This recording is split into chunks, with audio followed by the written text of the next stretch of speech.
नमस्कार दोस्तों। एक समय दुर्वासा ऋषि द्वारका नगरी के पास वन में आकर ठहरे। धूना अग्नि लगाकर तपस्या करने लगे। दुर्वासा ऋषि श्री कृष्ण जी के आध्यात्मिक गुरु थे।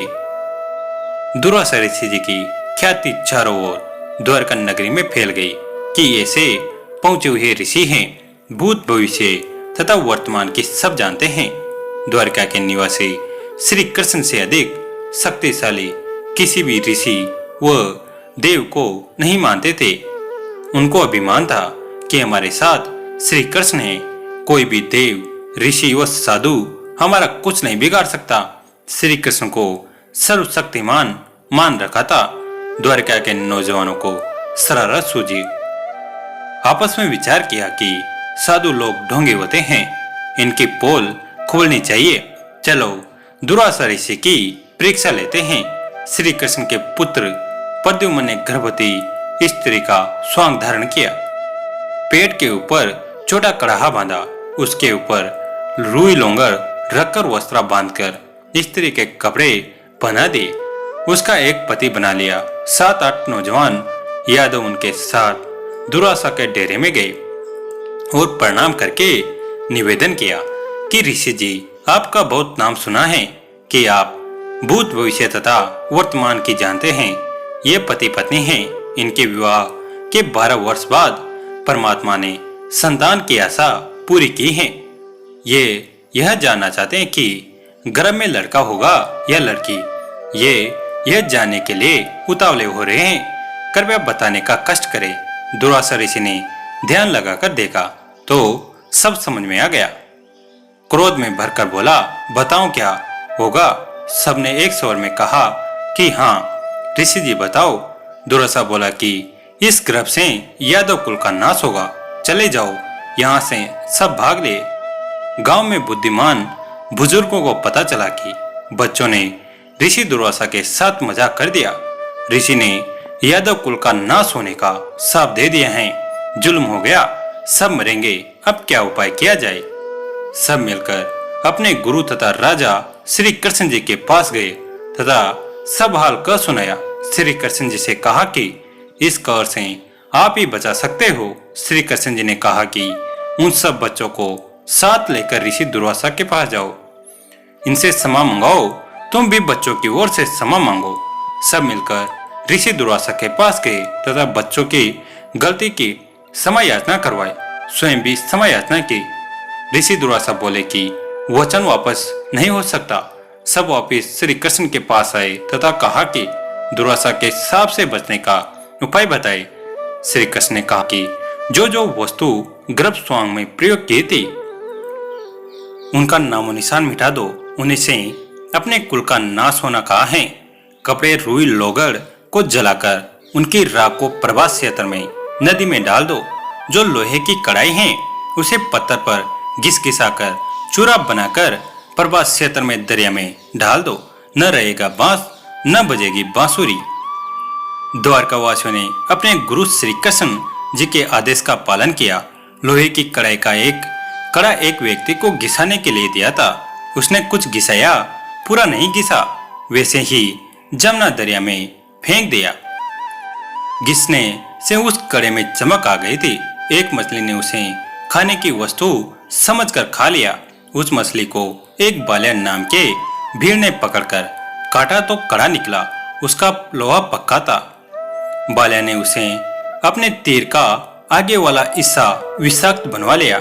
कड़ाई का जो लोहे का चूर्ण दरिया में डाला था उसका तेज तिखे पत्तों वाला घास सूख गया। पत्ते तलवार की तरफ पहने थे। कपड़ों तथा रुई लोगड़ पुरानी रुई की राख का भी घास सूख गया। कुछ वर्षों बाद दुर्वासा के शाप के कारण द्वारका में अनहोनी घटनाएं होने लगी। आपसी झगड़े होने लगे। एक दूसरे को छोटी छोटी बात पर मारने लगे। सारी द्वारका में उपद्रव होने लगे। द्वारका नगरी के बड़े सियाने लोग मिलकर श्री कृष्ण जी के पास गए तथा दुख बताया कि नगरी में किसी को किसी का बोल अच्छा नहीं लग रहा है। बिना बात के मरने मारने को तैयार हो जाते हैं। छोटे बड़े की शर्म नहीं रही। क्या कारण है तथा यह कैसे शांत होगा। श्री कृष्ण जी ने बताया कि ऋषि दुर्वासा के शाप के कारण यह हो रहा है। इसका समाधान सुनो।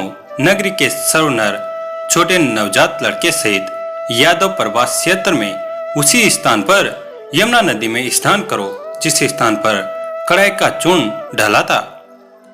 सांप से बचने के लिए द्वारका नगरी के सब बालक, नौजवान तथा वृद्ध स्नान करने गए। स्नान करके बाहर निकलकर एक दूसरे से गाली गलौज करने लगे और उस कड़ाई के चूरे से उत्पन्न घास को उखाड़कर एक दूसरे को मारने लगे। तलवार की तरह घास से सिर कटकर दूर गिरने लगे। कुछ व्यक्ति बचे थे, अन्य सबके सब लड़कर मर गए। उन बचे हुओं को ज्योति निरंजन काल ने स्वयं श्री कृष्ण में प्रवेश करके उस घास में मार डाला। अकेला श्री कृष्ण बचा था। एक वृक्ष के नीचे जाकर लेट गया। एक पैर को दूसरे पैर में घुटने पर रखकर लेट गया। दाएं पैर के तलवे यानी पंजे में पद्म जन्म से लगा था जो चमक रहा था। जिस बाल्या नाम के भील शिकारी ने मछली से निकले कड़ाई के कड़े का विष लगाकर तीर बनवाया था, वो शिकारी उसी तीर को लेकर उस स्थान पर शिकार की तलाश में गया। जिस वृक्ष के नीचे श्री कृष्ण लेटे थे, वृक्ष की छोटी छोटी टहनियों चारों ओर नीचे पृथ्वी को छू रही थी, लटक रही थी। उन झुरमुटों में श्री कृष्ण के पैर का पद्म ऐसा लग रहा था जैसे किसी मर्ग की आंख चमक रही हो। शिकारी बाल्या ने आओ देखा न ताओ उस चमक पर तीर दे मारा। तीर निशाने पर लगा। पैर के तलवे में विषाक्त तीर लगने से श्री कृष्ण की चीख निकली। बाल्या समझ गया कि किसी व्यक्ति को तीर लगा है। निकट जाकर देखा तो कोई राजा है। पूछने पर पता चला कि श्री कृष्ण ने अपनी गलती की क्षमा याचना करने लगा कि भगवान धोखे से तीर लगाया है। मैंने आपके पैर के पद्म की चमक मर्ग की आंख जैसी लगी, क्षमा करो। श्री कृष्ण ने कहा कि बाल्या तेरा कोई दोष नहीं है, होनी प्रबल होती हैं। मैंने तेरा बदला चुकाया है। त्रेता युग में तू किष्किंधा का राजा सुग्रीव का भाई बाली था। मैं अयोध्या में रामचंद्र नाम से राजा दशरथ के घर जन्मा था। उस समय मैंने तेरे को वृक्ष की ओट लेकर धोखा करके लड़ाई में मारा था। अब तू मेरा एक काम कर, द्वारका में जाकर बता दे कि सर्व यादव दुर्वासा के शापवश आपस में लड़कर मर गए हैं। कुछ समय उपरांत द्वारिका की स्त्रियां की भीड़ लग गई, हाहाकार मच गया। दोस्तों, यह प्रसंग आपको कैसा लगा कमेंट करके जरूर बताएं। वीडियो को लाइक करें, चैनल को सब्सक्राइब करें। धन्यवाद।